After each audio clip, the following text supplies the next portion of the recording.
নায়িকা হতে মোটেও আসি নাই। আমি অ্যাজ আ আর্টিস্ট নিজেকে ডেভেলপ করতে এসেছি। সো আমার মনে হয় যে অ্যাজ আ আর্টিস্ট হিসেবে শুধু সাকিব খান না, যে কারো সাথেই যদি ভালো অপরচুনিটি আসে আমি অবশ্যই কাজ করব। ইনশাআল্লাহ সাকিব খানকে অবশ্যই ভালো লাগবে। আমার মনে হয় তাকে অপছন্দ করার কোনো ব্যাপার নেই। সে যেহেতু বাংলাদেশের একজন সুপারস্টার এবং তার কাজ আমাদের বাংলাদেশের অডিয়েন্সদের ভিতরে সবচেয়ে বেশি পপুলার বা তারা তাকে চায়। তো সেই জায়গা থেকে অবশ্যই তাকে নিয়ে নেগেটিভ আমার কোনো ভাইব নেই। আসলে মিউজিক ভিডিওতে কাজ করার ইচ্ছে নেই, বাট সিনেমাতে যদি কাজ করেও থাকি এখনই বর্তমানে না, হয়তো পারফেক্ট স্ক্রিপ্ট বা টাইমিং যদি সব কিছু মিলিয়ে ভালো হয় তখন হয়তো অবশ্যই কাজ করব। সিনেমা দেখা হয়? সিনেমা অবশ্যই দেখা হয়। বাংলাদেশে যখন ভালো কোনো সিনেমা হয় তখন অবশ্যই দেখি, কেন দেখবো না। সিনেমাতে কাজ করলে কার সাথে কাজ করবে? এটা আসলে আমি কখনোই ডিসাইড করতে পারবো না। আমার মনে হয় যে অ্যাজ এ নিউ কামার হিসেবে বা নিউ ফেস হিসেবে কখনো আমি ডিসাইড করতে পারবো না। আমার ডিরেক্টর বা আমার অপোজিটে যাকে ভাবা হবে তার সাথে আমার কাজ করতে হবে, বাট অবশ্যই চাইবো যে ভালো কারোর সাথে কাজটা হোক। ইনশাআল্লাহ সাকিব খানকে অবশ্যই ভালো লাগবে। আমার মনে হয় তাকে অপছন্দ করার কোনো ব্যাপার নেই। সে যেহেতু বাংলাদেশের একজন সুপারস্টার এবং তার কাজ আমাদের বাংলাদেশের অডিয়েন্সদের ভিতরে সবচেয়ে বেশি পপুলার বা তারা তাকে চায়। তো সেই জায়গা থেকে অবশ্যই তাকে নিয়ে নেগেটিভ আমার কোনো ভাইব নেই। আসলে নায়িকা হতে মোটেও আসি নাই।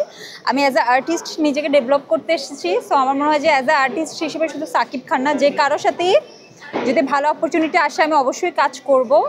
আর এটা যদি বলেন যে কেন বাইরের ওদেরকে নিয়ে কাজ করা হচ্ছে বা এরকম কোনো কিছু, আমার মনে হয় যে ডিরেক্টরের মনে হয়েছে যে ওই অ্যাক্ট্রেস হয়তো তার ওই চরিত্র অনুযায়ী ভালো যাবে, তাই হয়তো সে তাদেরকে নিয়ে কাজ করেছে। যখন বাংলাদেশের অ্যাক্টরকে তাদের মনে হয়েছে ভালো কাজ করবে, তারা বাংলাদেশ অ্যাক্টরদের নিয়ে ভালো কাজ করেছে। তাহলে কি আপনারা বলছেন যে বাংলাদেশের গ্রুমিং করা নায়িকা বা মডেলিং যারা করে তাদের এক্সপিরিয়েন্স কম বা তাদের কোয়ালিটি নেই?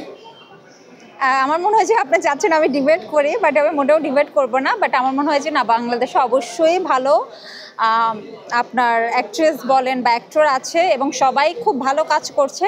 সেই জায়গা থেকে এখন ওই যে বললাম যার নেগেটিভিটিতে ফোকাস, যে কেন বাইরের ওদেরকে নিয়ে কাজ করা হচ্ছে, কেন বাংলাদেশে ওদেরকে নিয়ে কাজ করা হচ্ছে না, আমার মনে হয় এটা টোটালি নেগেটিভ একটা ধারণা। বাইরের ওরা যখন বাংলাদেশে কাজ করবে, বাইরের অডিয়েন্সটাও কিন্তু সাকিব খানকে দেখছে বা বাংলাদেশের মুভিকে দেখছে।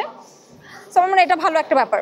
তো বাংলাদেশে তো সাকিব খান বাদেও এখানে রোশন আছে, তারপর নীরব আছে, ইমন আছে, হ্যাঁ, আরিফিন শুভ আছে, আফরান নিশো আছে, তারপর ফারহান আছে।